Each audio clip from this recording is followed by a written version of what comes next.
پاکم جدی کابینہ زمزم نگر حیدرآباد بابل اسلام سندھ پاکستان کے مشہور صوفی بزرگ حضرت سیدنا سخی عبدالوہاب شاہ جیلانی قدس سرہ نورانی کے سالانہ عرس کے موقع پر دعوت اسلامی کے تحت منعقدہ سنت و بر اجتماع میں رکن شورا حاجی محمد اطہر عطاری نے سنت و بھرا بیان کیا۔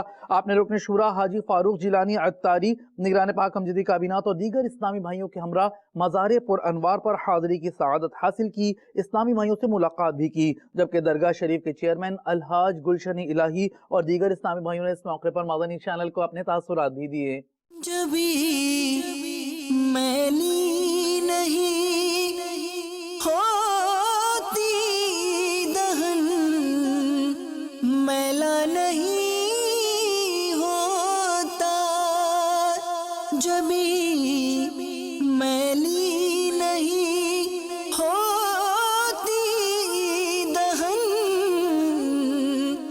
میلا نہیں ہوتا،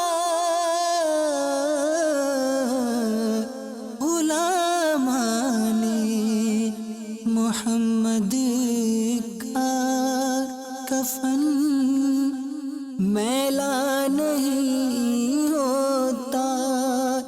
ایک مرتبہ احنف بن قیس رحمت اللہ تعالی علیہ افطار کے لیے اپنے دسترخوان پر موجود تھے، افطار کے لیے دسترخوان پر موجود تھے۔ آپ کا ایک ننا منا مدنی منا، بالکل ننا منا دودھ پیتا بچہ جس کو کہتے ہیں، وہ آپ کے قریب ہی لیٹا ہوا تھا۔ آپ کی کنیز، اس وقت کنیزوں اور غلاموں کا دور تھا، تو آپ کی کنیز سیخ پر پرویا ہوا گوشت کا ٹکڑا انگیٹھی سے گرم گرم آپ کے دسترخوان کی طرف لا رہی تھی۔ اتفاق کنیز کے ہاتھ سے وہ گوشت کا ٹکڑا گرتا ہے، گر کر اس بچے پر لگتا ہے، بچے پر لگتے ہی بچہ دم توڑ جاتا ہے۔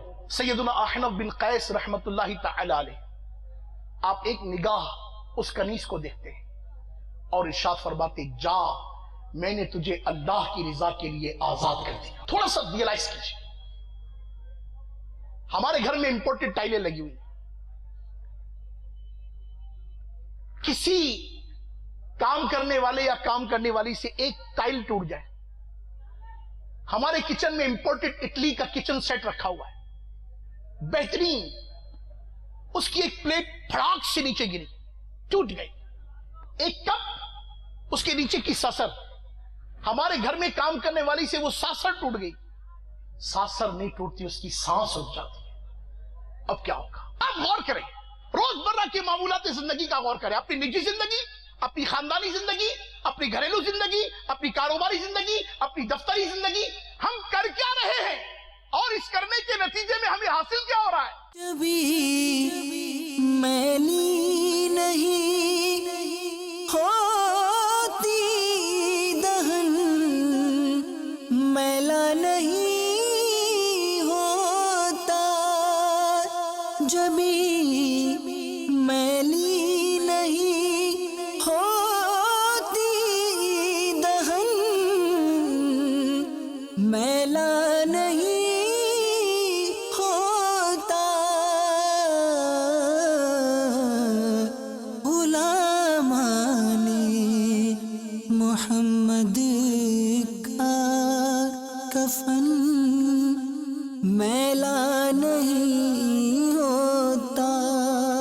آخری محفل ہوتی ہے قل کے بعد کی، وہ دعوت اسلامی کے اجتماع کی ہوتی ہے، اور اس میں بہت بڑی کثیر تعداد میں زائرین عقیدت مندگان عشاقان مصطفیٰ اور عشاقان اولیاء شرکت کرتے ہیں، اور یہ ایک بڑا اچھا عمل ہے کہ لوگوں کی تربیت کی جاتی ہے، اللہ اور اس کے رسول صلی اللہ تعالی وسلم کے احکامات کے مطابق لوگوں کو سرکار دو عالم صلی اللہ علیہ وسلم کی سیرت اور اخلاق سکھائے جاتے ہیں۔ یہ نورانی اور روحانی اجتماعات میں روحانیت ملتی ہے، اس لیے کہ اس میں تقوی، پرہیزگاری اور اصلاحی تمام موضوعات پر بہت کچھ رشد و ہدایت ملتی ہے۔ دعوت اسلامی کا یہ اجتماع ہوا، اس میں بہت اچھا، بہت مزہ آیا، بہت برکتی والی دعائیں ملی، ہمیں ایسے اجتماع نصیب ہوتے رہیں، ملتے رہیں، بہت مزہ آیا۔ دعوت اسلامی کے تحت ایک عظیم الشان اجتماع ہوا اور اس میں بہت کچھ سیکھنے کو ملا. الحمدللہ عز و جل رکن الشورا نے اچھی اچھی نیتیں کرائیں. اللہ تبارک و تعالیٰ نے جو ہمیں یہ دعوت اسلامی ایک عطیہ اور تحفہ یعنی دعوت اسلام کو دینے کے لیے پھیلانے کے لیے اللہ نے یہ عطیہ عطا کیا ہے. اللہ تعالیٰ اس عطیے کو سنبھال کے رکھنے کی اور اس سے فیوز و برکات حاصل کرنے کی اللہ تعالیٰ توفیق عطا فرمائے.